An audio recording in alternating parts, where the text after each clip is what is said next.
Огромный манускрипт, известный как Кодекс Гигас или Дьявольская Библия, считается одним из самых загадочных и мистических трудов в истории человечества. Этот средневековый том поражает всем, от колоссального веса и размеров до необычного содержания.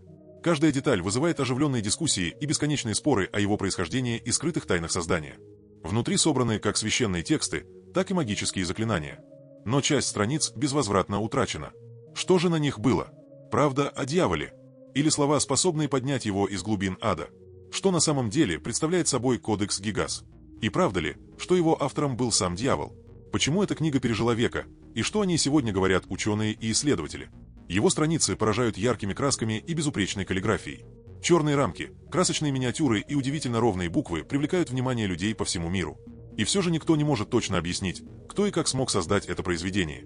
Считается, что создание такой рукописи заняло бы не менее 5 лет ежедневного труда без остановки.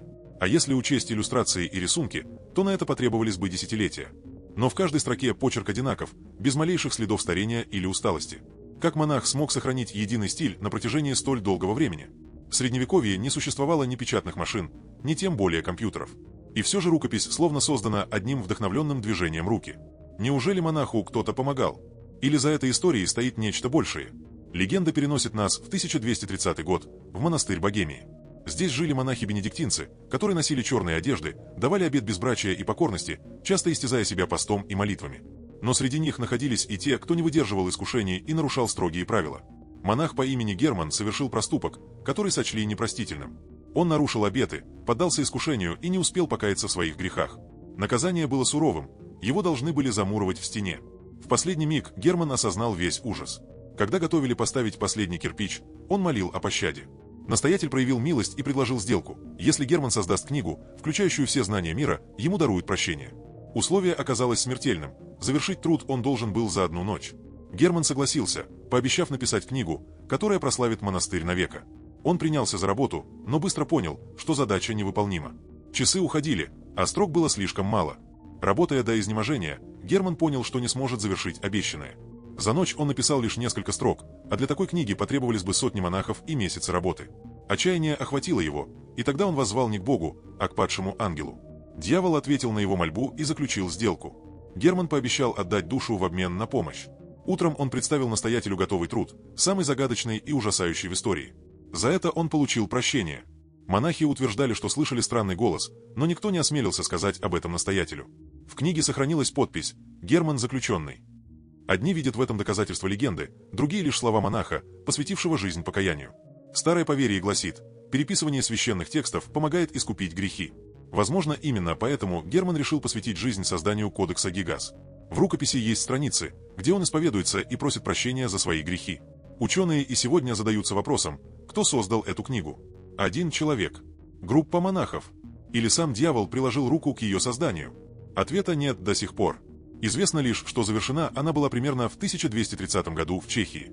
За 8 веков Кодекс Гигас пережил войны, пожары и катастрофы, но сохранился почти в идеальном состоянии. Это вызывает недоумение. Но куда интереснее судьбы тех, кто владел этой книгой. Многие из них погибли или столкнулись с несчастьями. В 13 веке история монаха, продавшего душу дьяволу, стала известной по всей Европе. Казалось, это должно отпугивать людей, но вышло наоборот. Легенда сделала монастырь знаменитым и привлекла богатых покровителей. Но слава не спасла обитель от бедности. В итоге книга оказалась у белых монахов в городе Седлец. Там она заняла почетное место рядом с кладбищем. Однако вскоре монастырь накрыла чума, унесшая десятки тысяч жизней. Кладбище переполнилось, и вскоре эти земли превратились в катакомбы, полные костей. Сегодня на их месте возвышается костел, украшенный человеческими черепами и костями. В XVI веке Кодекс Гигас стал объектом интереса алхимиков и ученых. Среди них был Рудольф II, который страстно увлекался оккультизмом. Получив книгу, он замкнулся в себе, погрузился в ее тайны и вскоре потерял власть и уважение народа. Когда император полностью отдался книге, он стал уединенным и подозрительным. Подданные отвернулись от него, а враги разграбили замок. Именно там солдаты нашли королевскую библиотеку, где главной реликвией стал Кодекс Гигас. Позднее книга оказалась в руках королевы Кристины Шведской. Она сделала ее жемчужиной своей библиотеки. Но вскоре покинула страну и приняла католичество, оставив рукопись в Стокгольме. В 1697 году в замке, где хранилась книга, вспыхнул пожар. Слуги пытались спасти реликвии, но огонь уничтожал все. Во время спасения произошел трагический случай. Тяжелый манускрипт упал на голову одному из людей, убив его. Это событие породило новые слухи о проклятии. Неужели книга несет смерть всем, кто к ней прикасается? Или все это лишь совпадение? Ответа нет и по сей день. Сегодня рукопись хранится в Национальной библиотеке Швеции. Но публике показывают только копию. Оригинал тщательно оберегают не только из-за его ценности, но и из-за возможных угроз.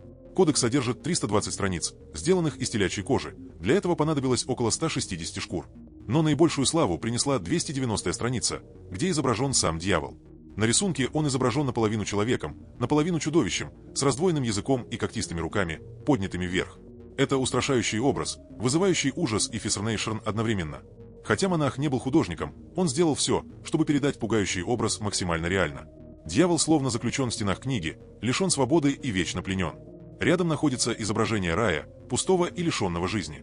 Автор будто хотел показать, что добро и зло не существуют по отдельности, а связаны друг с другом. Кроме библейских текстов, в книге есть заклинания и ритуалы изгнания дьявола. Но самое загадочное, 8 страниц перед его изображением были вырваны намеренно. Какие тайны они скрывали? Некоторые ученые предполагают, что вырванные страницы содержали тайные знания или признание в ужасной сделке. Возможно, они были удалены намеренно, чтобы скрыть опасные откровения. Кодекс Гигас до сих пор будоражит воображение историков и мистиков. Каждая его страница – это не только след далекого прошлого, но и дверь в неизведанное, где грань между мифом и реальностью стирается. Существуют и другие загадочные рукописи, подобные этой. Среди них гностические Евангелия, древние тексты, написанные ранними христианами. Они были обнаружены лишь в 20 веке в Египте. Гностики считали наш мир несовершенным и полным страданий, стремясь вырваться из него к высшей истине. Их книги сочетали философию, мистику и ранние христианские идеи, которые церковь позже признала еретическими. Тысячи лет эти тексты были скрыты, пока случайно не попали в руки исследователей. До сих пор идут споры, являются ли они потерянной частью Библии или же вымыслом. Есть и другие книги, окутанные мраком. Например, книга Сайга, средневековый трактат о магии и астрологии. Ее страницы покрыты непонятными символами, которые до сих пор не удалось расшифровать. Эту книгу когда-то изучал Джон Ди, английский ученый и оккультист, который пытался разгадать ее тайны. Он утверждал, что ему помогал сам архангел Уриил. Ди верил, что в тексте скрыта мудрость древних времен, переданная напрямую людям от ангелов. Но разгадать ее он так и не успел, умер, не узнав тайны. Ученые до сих пор спорят, действительно ли книга Сайга несет проклятие для того, кто попытается ее расшифровать. Или это всего лишь легенда. Не менее загадочной считается и «Декрета Григория IX». На ее страницах, помимо церковных правил, изображены странные картины, гигантские кролики, улитки и чудовища, нападающие на людей. Эти изображения совершенно не вписываются в строгий канонический текст. Откуда они появились? Были ли добавлены позже? Или сами по себе несут тайный смысл? Ответа никто не знает. Среди мрачных легенд Средневековья есть и тайные книги, якобы способные вызывать темных существ. Самая известная из них – Некрономикон, упомянутая Говардом Лавкрафтом. Некоторые считают, что это труд выдумка писателя. Но есть мнение, что прототипом могла быть другая книга «Тайна червя», история которой уходит вглубь веков. Согласно легенде, ее автором был римский солдат, служивший в Египте. Там он познакомился с колдунами и перенял их тайные обряды, положив начало созданию этой книги. Со временем книга быстро приобрела известность среди практиков черной магии. Церковь объявила ее запретной, а при императоре Феодосии II почти все копии были уничтожены. Но рукописи удалось уцелеть. Она переходила из рук в руки и в конце концов оказалась в Британии, где ее обнаружил монах и перевез в Ватикан. Там с нее сделали несколько копий. Впервые книга широко распространилась только в 20 веке. Тогда же она снова привлекла внимание исследователей и мистиков, видевших в ней источник запретных знаний. Среди алхимических трудов особое место занимает свиток Рипли. Он содержал описание 12 алхимических врат, ведущих к тайне философского камня. Эти врата символизировали сложные алхимические процессы – растворение, перегонку, брожение и другие. Ученые до сих пор пытаются понять их скрытый смысл. Сам Джордж Рипли написал десятки книг по алхимии, но до наших дней дошли лишь 2. Он жил отшельником и до конца жизни пытался разгадать тайну трансформации металлов. Еще один загадочный труд – книга Сайга. Ее упоминали веками, считая навсегда утерянной. Но в конце 20 века копии вновь нашли в старинных библиотеках Англии.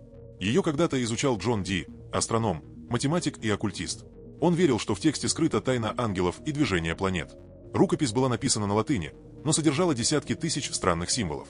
Ученые до сих пор не смогли понять их значение и даже определить язык. Джон Ди был уверен, что текст ему поможет расшифровать архангел Уриил. Он даже записал их диалог, утверждая, что ангел открыл ему тайны книги. Ученый верил, что книга Сайга восходит к первым людям и содержит знания, переданные самим Адамом. Но при жизни он так и не разгадал ее смысл. Только в 21 веке математику удалось частично расшифровать текст. Но и сейчас остаются загадки, почему некоторые слова написаны наоборот и что значит само название Сайга. Не менее загадочной считается станция Дзена, рукопись, которую, по легенде, древние цивилизации получили от инопланетных существ. Философ Аполлоний Тианский утверждал, что смог понять ее благодаря индийским жрецам и что эти тексты давали ему силу творить чудеса. Позднее рукопись стала связана с Еленой Блаватской. Она утверждала, что получила способность читать книги на расстоянии именно благодаря этой таинственной работе. Однако после публикации перевода Блаватская столкнулась с угрозами и болезнями. Говорили, что это проклятие самой рукописи, поражающее каждого, кто прикасается к ее тайнам. Скоро ее жизнь превратилась в череду несчастий. Во время возвращения с лечения на корабле произошел взрыв, и Блаватская чудом осталась жива. Многие связывали это с проклятием станц Дзена. Позднее ей все же удалось раздобыть копию рукописи. Она перевела ее на английский и опубликовала, но тут же подверглась обвинениям в мошенничестве и лишилась репутации. Лишь спустя десятилетия обвинения сняли, но жизнь Блаватской так и осталась омраченной загадочными событиями и подозрениями. История станц Дзена до сих пор тревожит исследователей. Одни считают ее источником древних знаний, другие — опасной книгой, приносящей беды и несчастья. Так или иначе, все эти рукописи, от кодекса Гигас до станц Дзена, объединяет одно: они стирают границу между легендой и реальностью, даря нам тайну, на которую у истории нет ответа. Каждая из этих книг — это не просто память о прошлом, но и дверь в неизведанное. В мир, где мифы оживают, а тайны продолжают бросать вызов нашему разуму.